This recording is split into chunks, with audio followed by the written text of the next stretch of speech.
Deməli, tərkibində kütləci 36% qızıl olan, qızıl və misdən ibarət 10 qram qarışıq. İkisi bir yerdə 10 qram qarışıq verilibdir və üzərinə artıq miqdarda qatı sülfat turşusu əlavə edilərək qızdırılmışdır. Misin qatı sülfat turşusu ilə reaksiyasını yazırıq. Alınır buradan kuprum SO4 üstəgəl SO2 üstəgəl H2O. Əmsallaşdıraq.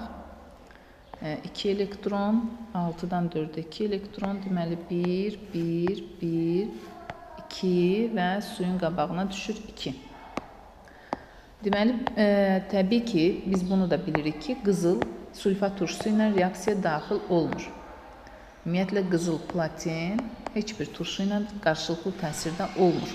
Əgər 10 qram qarışığın 36% qızıldırsa, onda belə çıxır ki, 36% qızıldırsa, 64% isə misin payına düşür. Və onun da 64% edəcək 6,4 qram. 6,4 qram misin sülfat turşusu ilə reaksiyasının əmələ gələn qazın həcmini hesablayaq. SO2 qaz əmələ gəlir, kükürt dioksid qazı.